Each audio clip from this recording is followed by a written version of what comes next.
Hi folks, welcome once again to Gaz Labs. Really quick one today, and that is I'm going to be talking about, if I can get that around the right way, the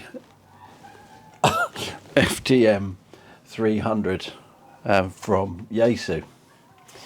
I'm going to be updating the firmware, and I'll be honest, it's really not that straightforward. I found it to be an absolute pig's ear.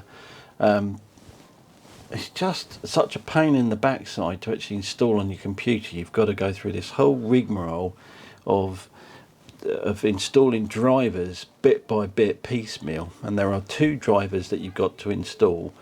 And to get to those sort of the driver install, you've really got to start to run the program itself. Then you've got to then click on a button on that says install drivers, go through this whole procedure where the software does its thing and searches out all the files and all that sort of stuff. And then once it's done that, then it wants to install something else from Microsoft, one of the C plus libraries or something like that. And then eventually it will settle down.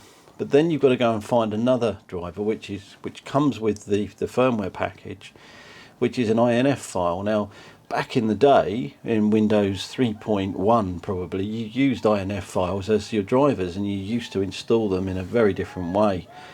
But they want to give you one of these files. They can't be bothered to actually create a script that will do both the drivers that you need in one hit.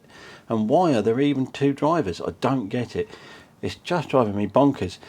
I mean, nowadays, the big, all the main manufacturers of all these radios, whether it be ICOM or Kenwood, they're all using these things, SD cards, to essentially install the firmware. No drivers needed. And when they do drivers, there's only one driver for something completely different, normally digital modes or using the sound card that's built into the radio. But Yaesu seem to think that we've got to endure this procedure where we do all this rigmarole installing drivers from firmware install things, and it's just a nightmare. It's just a pain in the butt. It's easy enough once you've done it a few times, but anyway, hey ho. But that isn't the absolute end of it, because on the radio itself, you've got to, on one of the firmwares, it's a button press to get into the firmware, and then onto on the next firmware. Excuse all the noise out there. It's the UK right at the moment is being held over a barbecue. I think it's just so hot here. But I think one firmware it's a button press, and the second firmware, or the main firmware, is a little switch that you've got to find, and then you've got to basically then move the switch over. And I do know of one case where somebody has actually pushed the switch off of the board, okay, and also taken out something else inside as well. Why? Come on, Yaesu. SD card menu. I want to update the firmware. Where's the file located? Oh, there it is. You sure you want to update it? Yes. Done. Take the card out. Anyway, let's have a look at the computer. First things first, we're going to go off to yaesu.com. So we want yaesu.com. And there we have it. And we're going to click on the FTM-300. And then we're going to go to the Files tab. And we're going to scroll all the way down to the bottom. And we're interested in, there are 2 files down here that we're actually interested in. We're interested in, well, there's actually possibly 3. If you're in the USA, you obviously want the USA, and that is the R radio. So if your radio is an FTM-300R, then you need the USA version. If it is a FTM-300DE, then that is export. So you need the export EXP firmware, and I'm export, so I need the EXP firmware. Simply click on that, and it should start downloading. And if you're using Google Chrome, then it will just come down the bottom window down here, and away we go. So once we've actually got that folder downloaded, what we need to do then is we can simply drag it onto your desktop. Now I've already done that. So what I've done is, when you get the file downloaded, you simply open the file up, and then all you're going to do is then drag that onto your desktop. Now inside that folder you'll find there are 2 more zip folders. Go figure. You're going to need to open those up individually, drag the contents of those out into their own little folder, okay, and then again with the main firmware you need to drag that folder out into its own little folder. And how I've done mine is I've actually called mine FTM-300 Firmware and CPS. I call it CPS because there's an ADMS program there as well. Now once you've dragged all of those out of the zip files, you'll end up with this bunch of stuff here. Now the ADMS file actually is the ADMS 12 is the programming software, and I would suggest that you, while it's available on Yaesu.com, I would go get it because it's there. They could take it down anytime, who knows. I would just get it. Now to do this we need to we'll go to the main one first. If you open up the main one and then run the main firmware, which is the FTM-300D main version 110, which is this particular batch of firmware, open that up, it'll come up and ask, do you want to do it? You probably didn't see that, the screen probably went black, but that's okay. Now it's going to ask you for a COM port here. Don't worry about the COM port, okay, it doesn't use a COM port. They don't tell you this, but it doesn't use a COM port. You want to run the USB driver install, and that is located here. Now I'm not going to do it, I've already done it. You just have to keep following the instructions. It'll want to do everything. Mine will come up as repair, but just click on USB driver install and just follow the prompts, okay, and just keep installing whatever it tells you to do and agree with whatever it wants you to agree with, and then eventually this will done. Once you've done that, okay, exit that one. Okay, you're done with that one for a minute, because what we're going to do is we're going to install all the drivers, okay, and then we're going to start playing with the firmware. The next one to do, now this one is the absolute cherry on the cake. This is a corker. This one takes me back to when I pretty much first started computing with Windows. Open this one up here, and you've got 2 files here. Now you may not see the actual file extension depending on how you've got your Explorer, your Windows Explorer windows set up, whether or not you can see the file extension. It may just come up with FTM-300D _com, okay, but what you're looking for is the little document with the gear on it, and that's suggesting that that's actually a document which is giving some settings to Windows so it knows how to deal with something. And what they want you to do is right mouse click on it and then say install.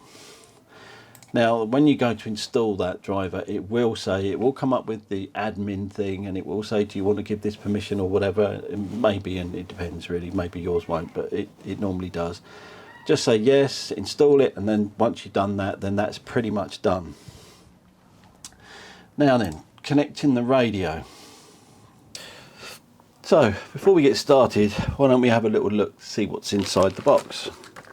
You get the manual. You get a programming cable. Now this is looks like a standard USB cable. Knowing Yaesu, it's probably proprietary, so we're going to use that in just a second. You get a microphone. You don't need to use that. Okay, obviously you get the main radio. You get the head. You get a little short cable. You also get a mic clip, 2 spare fuses, a long joining cable. Now a little note about this cable is that it's a different size to the normal head extension cables. This is very annoying, especially if you've actually got a previous installed in your car. You've got to replace the wire with this one. Yaesu, really? You get a bag of screws. you get a head bracket, and of course you get a power cable. Okay, one little thing to note is the radio itself, okay, comes with a different type of bracket on this. This will not fit in an SMB 201. Big pain. Again, Yaesu, really. So there you go. So that doesn't fit in the SMB 101. That's a bit of annoying, okay, because that would have been nice that it did that. Fair enough. Put a new bracket on there. It's very funky. It's a throwback to the old sort of style. But why not do it so that you can install it in the SMB 201 as well? Would have only meant a couple of screw holes. This does have a very funky cooling system on this. Underneath this lower cover there is a whole web of the big aluminium heatsink on there. It's got some ducting, and this small fan ducts through, so it's actually very clever, very well thought out radio. But it's just a shame they couldn't you know, sort it out with some of the other features that I think they should have done, like using the same cables, making it work with an SMB 201, that sort of stuff. So let's get this put back in here. Bear with me just 2 seconds while I do that.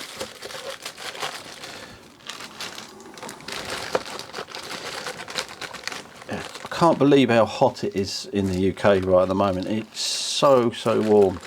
It's as if we are being absolutely held over a barbecue pit right at the moment. And what makes it worse is I can't get any shopping slots. I need to get some shopping, but I don't really fancy venturing out into the shops today. Not with the way things are at the moment. Right, for the firmwares we don't need the microphone, so I'm going to get rid of that.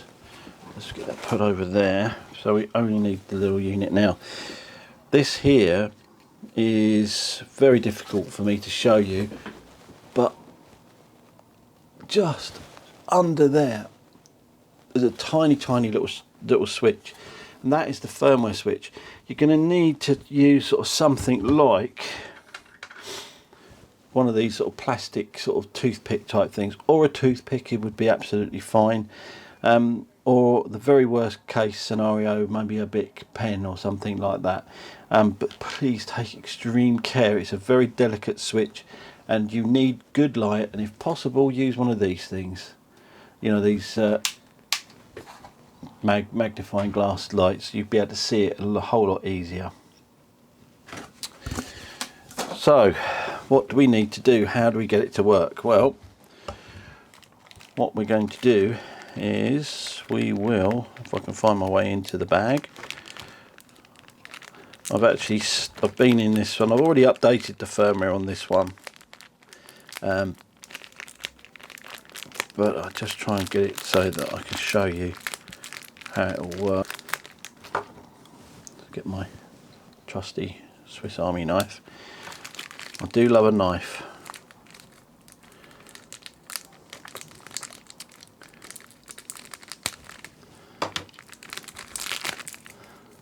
Okay, so we'll get him out.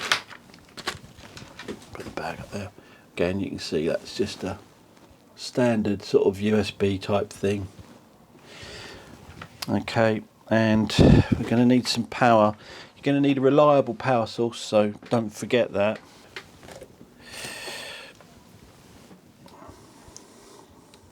It's hot. Right. Okay, so what I'm going to do is, in that first instance, I'm just going to try and flick this over, but it's going to be very difficult for me to show you that going over, but I'll do it anyway. Just underneath there, just literally all I'm doing is using this little tool, very carefully flicking it over. I'll try and do something a bit closer to show you that happening. And then you simply plug that into that. Okay, Now that is the radio connected to the computer, and you can hear silence. No Windows chimes to say anything important's happened, or anything like that. So let's get this bit connected up, and we'll get the head put on.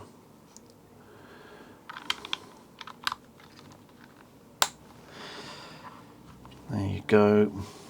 Now what we're going to do is we're going to start the main firmware first. So let's do that. We'll do the main one first. And what we're going to do is we're going to start this main thing here. You can hear it chime up. It's asking me for permission.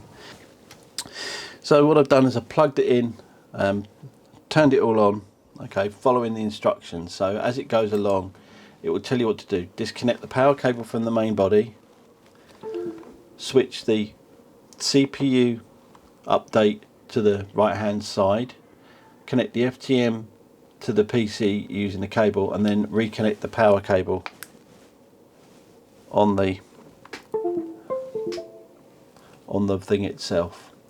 And okay, and that point on you just say okay, and now it's found it there. Okay, so then you would just say okay, and it will then go and flash the firmware. Fingers crossed. There you go. Happy days. Does work. Say OK, and then exit. Disconnect the main power, disconnect the USB, okay, and put the switch back.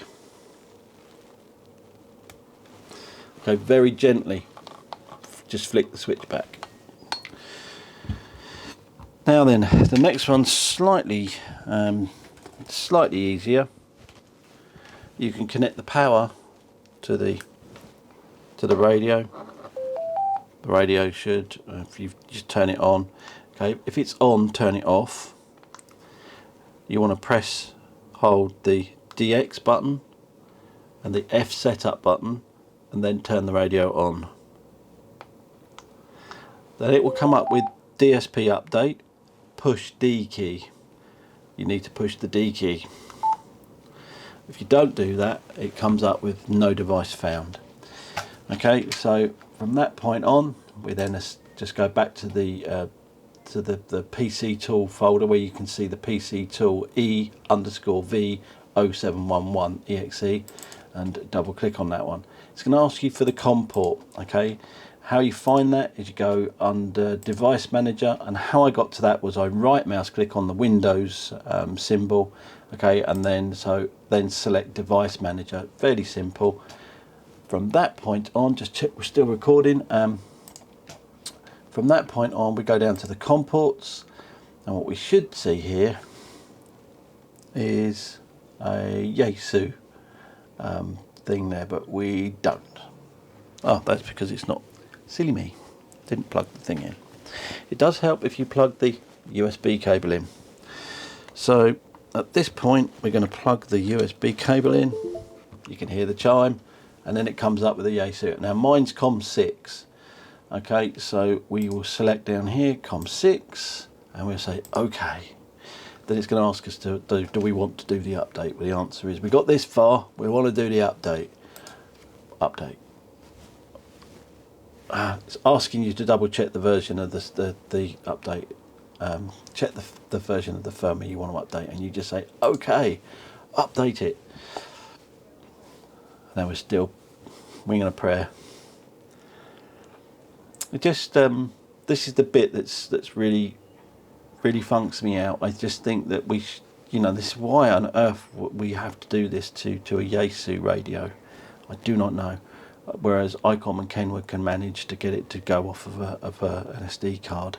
It just makes sense to me that it should be as easy as possible. Not everyone is capable of doing this, and that's not, there's no disrespect intended, but some people just, they just do email and web. They're not interested in any of the funky stuff on a computer, and when it starts to do this sort of thing, it scares the living bejesus out of them, and I just don't get it. Even AOR can do it from an SD card now. Speechless, I think, is the word. Now I've just today I've just sold a computer, a laptop, and with the money that I've got from that, I've actually bought into the Mac ecosystem. Never had a Mac before. I'm sure that some of you out there have got Macs that will be going, "Ah, welcome," and others will be going, "Oh, so you've given up computing then?" That sort of stuff. So we'll see. Anyway, getting back to the job at hand, we say it's done it, and we're going to say exit, and we're going to say excellent. And on the radio itself, it comes up with right end. So from that point on, we can turn the radio off. And what I would recommend you did is turn the radio back on. Go back into the press and hold the F setup button, okay, and then scroll along to reset, okay, and then press thing, and it says factory reset. Okay, let's just say okay. Let it do a complete reset of the radio. Now, just a little point to note: if you've got memories and stuff already on there, you're going to need the ADMS software just to read the radio prior to resetting it, because you will lose everything, okay? And then once you've done that, you can then write it back again once you've saved it. Now it's going to want you to enter your call sign in again. I'm just going to put A in just for the want of something else, and we'll let it start up.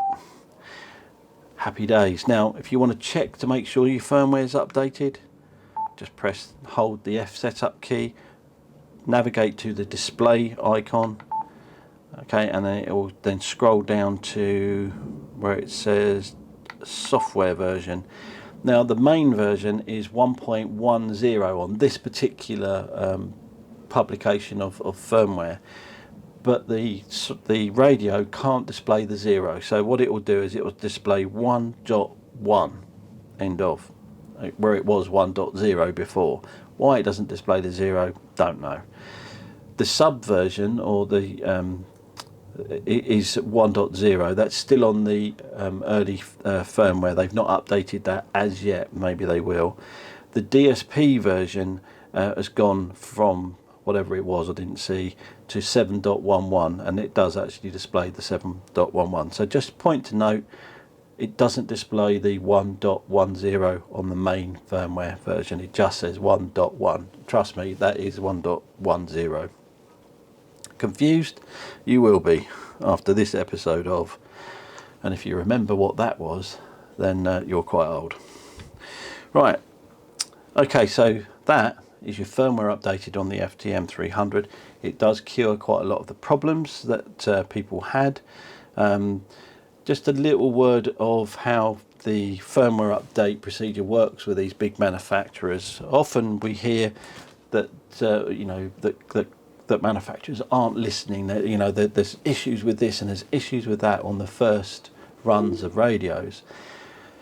But what they're doing is, for them to actually do the firmware updates, it's normally quite a big, it's more to it than meets the eye. So for instance, a small change can mean hundreds of lines of code, or possibly changes in something else.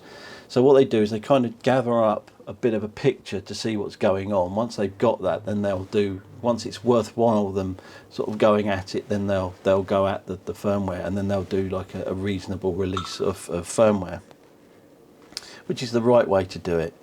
But they did this quite quickly. Hats off to Yaesu. They did actually do this fairly quickly. So yeah, anyway, needless to say, this is updated. Enjoy the FTM-300. It is a lovely little radio.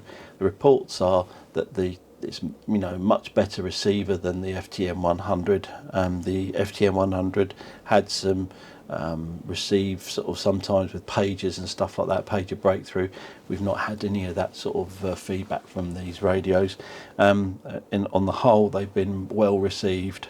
Yes, they are made in China, but they are made to Yaesu exacting standards. The radio itself is very well made. It's quite a little tank, to be honest.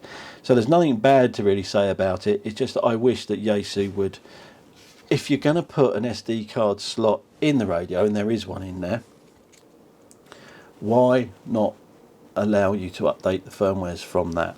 It would save people breaking the switches off It would save all of this heartache. The fact that I've had to make a video to show people how to do this and not panic when it goes wrong is just screams volumes. They've got to sort that out, I think. Get on board with the likes of Icom and Kenwood and AOR and all the other manufacturers that do firmware from this. It's just not the way to do it anymore. This is the 21st century. You know, it doesn't need to be done like that. Thanks for watching.